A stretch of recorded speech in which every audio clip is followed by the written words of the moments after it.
All right, just when you thought it was safe to go get a cup of coffee around the campfire, all hell breaks loose.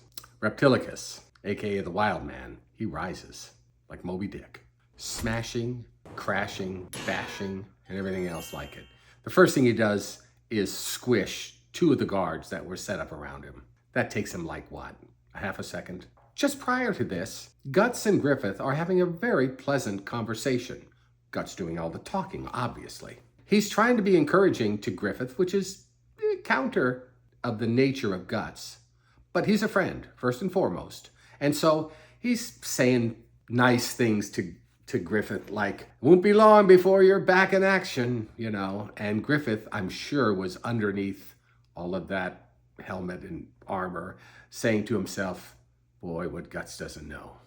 Griffith, even if he could talk, would not likely say anything because he is totally aware of the kind of condition he's in and that he's not going to recover from it. But he's not going to bust Guts' chops about it. It's not like, you don't know what you're talking about, man. Don't you know what kind of man I am now? I'm just a shadow of who I was. And he's not going to do any of that stuff. Even if he could talk, he would just let Guts be Guts. But there's a rumble going on in the jungle. And who should come crashing through the trees but the Wild Man? That twitch wasn't just a twitch. It was the stirrings of a madman, a very angry madman, which is kind of like the maddest of madmen. And he's heading for the Band of the Hawk, but with one thing in mind, it appears to me, and that is to get a hold of Griffith, not Guts. You'd think he'd be a little bit tough on Guts, a little bit ticked, because Guts put a sword through his brain and one through his eyeball, a dagger through the eyeball. I hope he collects those later on. But no, he's intent on one thing, it would appear to me, and that is to get a hold of Griffith. Why, I don't know. I'm going to have a prediction about it towards the end, but why, I just don't know. But that's who he grabs. He grabs a hold of Griffith and puts a squeeze on him and starts, I guess you could say, taunting the Band of the Hawk, letting him know that what they think of their leader coming back and everything's going to be peachy keen, hunky-dory, he lets him know in no uncertain terms that you guys are done because this guy is done. Meanwhile, Casca has come running to Griffith's aid and to Guts' side, and they're facing off Wild Man. Guts has his sword out, clearly another sword. He's got swords everywhere. He's the highfalutinist, fastest shootingest swordman I ever saw. The highfalutinist, fastest shootingest cowboy you ever saw. So they're facing him down. And here's something interesting too. It's not like the Band of the Hawk is overly worried. He is surrounded. They've got crossbows, axes, swords, you name it. They're ready to turn this guy into a pincushion. But he's talking trash big time. For that reason, I'm sure they're all listening. Guy must have a booming voice.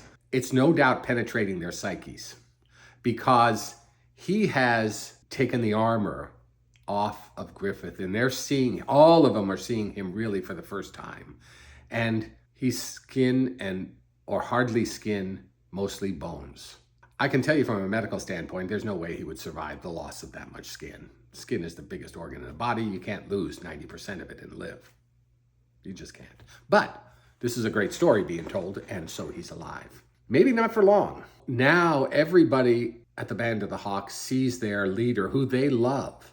They must be feeling a sense of doom. Because as great as Guts is, and Casca, and Corcus, and Pippin, odd job, and all of them, Sweet Jude, of course, absolutely. In spite of that, they've always been less Griffith. And now Griffith is back, but they've realized Griffith really isn't back. And Griffith is never going to be back.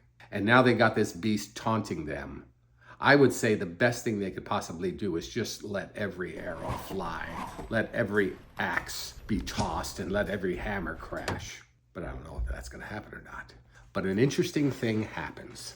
Wild Man seems to be calling out to the four, what are they called? Not gods. God Hand? The God Hand.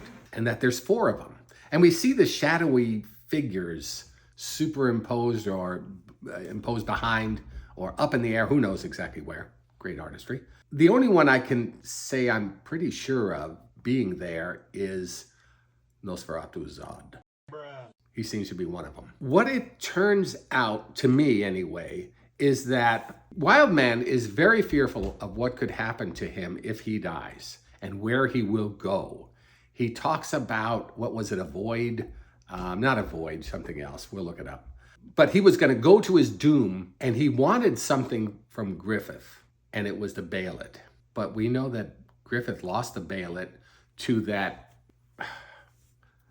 the one whose name should never be spoken of again, the jailer, the torturer. Torture Boy dropped it into what, a sewer system, who knows what. And I think despair has just hit the Wildman. That's what he came for. For some reason, he knew that Griffith had it. And now Griffith doesn't have it. Predictions, he may strafe the entire camp looking for it. Or he may just die of his wounds. He talks about having some difficulties now. You know, that's kind of a brain bleed with a sword through your brain, one in your eyeball. He can't be long for this earth, or whatever earth we're talking about. So he's fearful. But in order to know any more, I have to turn the page.